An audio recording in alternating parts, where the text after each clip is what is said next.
Chapter 9. Princes of Horan. Not only generous, but nobility old, their dignity and honour rare to behold. El-Nabigat, El-Zubiani, and Hassan's son Athapit El-Inaziri. "As you like," Damiano said, as they were sipping on a refreshing drink at the terrace of one of Biblosi's old souk. Damianos was agreeing to read part of the Ghassanids' history to Dan and Gustavo when Dan had expressed his desire to return to the root of his ancestry lineage. "It is very interesting part of Syrian history, actually," Damianos remarked before he began reading from a document that he had pulled out from one of the pockets of his robe. "Let's start. Let's first go back to the land of Horan, shall we?" "Why?" Dan asked. "Weren't some of my ancestors living in Byblosi?" "Yes, Dan, but before Byblosi even became the city on the Mediterranean, which it still is in your century, Horan was honoured and inhabited 2,000 years beforehand." "Really?" Gustavo said. "That would place that civilization before the Egyptians even recorded their first accounts, wouldn't it?" "Yes," Damianos agreed, nodding emphatically. "Moreover, the name Horan is aromatic, as you will hear when I read the story to you, which means we are talking about an extremely ancient civilization."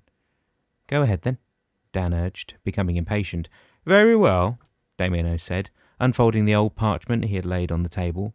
"The princes of Horan are those of your ancestors who occupied the land of Horan, extending from the southwest Syria near Damascus to the northwestern corner of Jordan.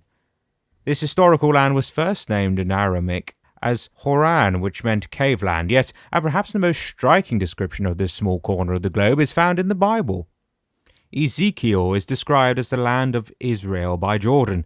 It was the land of the Israelites, God's sacred estate by the river Jordan. 16. Hamath, Berotha, Sebrarim, which is border of Hazahatikon, which is by the coast of Oran. 17. And the border from the sea shall be Hazarinan, and the border of Damascus, and the northward, and the border of Hamath, and this is the north side. 18. And the east side ye shall measure from Horan, and from Damascus, and from Gilead, and from the land of Israel by Jordan, from the border unto the east sea, and this is the east side." Ezekiel 47:16-18. Some believe that the Ghassanids and their own ancestors are one of the old traceable civilizations on Earth. Historians have dated some of the relics as far back as 10,000 BC, although the Ghassanids are known to have occupied the land for years and centuries before and after the birth of Christ. It is clear that they have left an indelible mark upon the land and its inhabitants. The Middle East poets have not ceased to chant their praises. Two of them, El-Zubiani and Hassan el-Zanri, have said they are not only generous, but nobility old, their dignity and honour rare to behold. "Do we have a record of their history, then?" Dan seemed as curious as ever to unearth the past. Again, Damianos nodded. "Yes, absolutely. As you can imagine, the history of the land of Horan has aroused the curiosity of more than one historian or archaeologist." He placed a sheet of parchment in front of Dan. "This is the list of the people who have occupied the land dating back to the descendants of Noah." "That's almost unbelievable," Gustavo said, turning his head to look over Dan's shoulder. "The clans and families who have occupied the land of Horan before the Ghassanids inhabited the Israelites' biblical estate are recognized as Semitic tribes, the descendants of Rapha el-Jabbar, the Gar-Hashites, descendants of Gargash, son of Kenan, son of Ham, son of Noah, the Amorites, descendants of Amori, fourth son of Kenan, Itaurians, descendants of Itor, son of Ismail, son of Abraham, the Hebrews, the Assyrians, the Scythians, the Nabateans, the Greeks, the Maccabeans, the Dajahamites, descendants of Dajam, son of Sad." "That's extraordinary," Dan said, "but we can't be sure that we are all related, can we?" He looked up from the parchment. "Whether you bear the name as son of Gassan or Garius does not matter, Dan. What matters is what you brought with you from ancient times. Whether you lived here in Biblios or in the land of Horan, you are a descendant of a family who took enormous pride in its benevolence, Contrary to the battles fought by Lydonus or Arthur, your ancestors here were generous to a fault." He paused and looked at Dan before he went on. The latter seemed to be mesmerized by the writing on the parchment. "Let me tell you a little story." Dan finally raised his gaze to Damianos again. "We go back to the kings of Saba, or Sheba as they are known. One of the descendants of Yarib was named Amri, king of Saba. As you know now, the kings of Sheba are direct ancestors of the Ghassanids." Dan nodded. "Well, Amri was nicknamed Mazihiek, which means the one who tears his clothes." Gustavo broke into loud laughter. "You mean the man was stripping?" Dan couldn't help but chuckle at the conjuring image, a king with his crown going around the city naked. "No, not really," Damianos said, grinning. "Mazikia was given this name because he used to tear 2 gold-embroideried garments every day to give the shreds to the poor." He crossed his arms over his chest.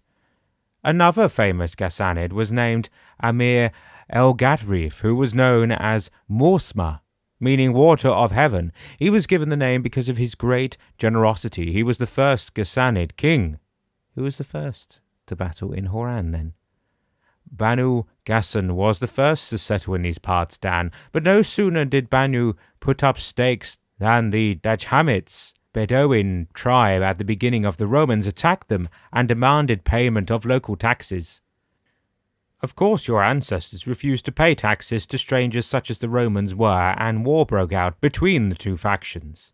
The Ghassanids soon got the upper hand and drove the enemy out of Horan. However, during the battle, El-Harith, one of the Ghassanid kings, called on his daughter Halima to gather several of her friends to accompany the warriors to the battlefield.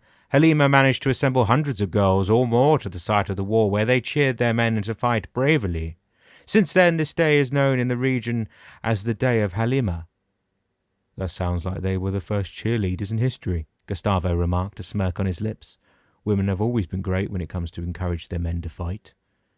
"All too true," Damianos agreed, chuckling and then turning to Dan. "You do look pensive. What is it?" "It's just that I'm thinking of my particular family and their links to the Ghassanids. Would you think that the Ricciuli were somehow allied to the princes of Horan after the war ended?" "Very good of you to make the connection, Dan. Yes, it is most probable the time when the direct relationship originated. You see, and as I mentioned, the Dajhamits were the ones collecting taxes on behalf of the Romans. However, once those Bedouins were chased out of town, the powers that be in Rome saw the Ghassanids as a force to be reckoned with and soon became allies. The emperors of Rome gave the Ghassanids the privilege of becoming leaders of the Arab tribes of Syria, including the ruling of the city Damascus." "Amazing," Dan exclaimed. "The modern alliances that are described in the newspapers today seem to pale in comparison to these." Damianos raised a questioning eyebrow. Dan smiled. "What I mean is that we seem to find it very difficult to shake hands with our neighbours to the east. We're always displaying a lack of trust. If only we could be a little more like the Ghassanids, we would be better off, I think." "You have to remember, Dan, that our Lord was overseeing this entire part of history. He was looking after his own, as it were.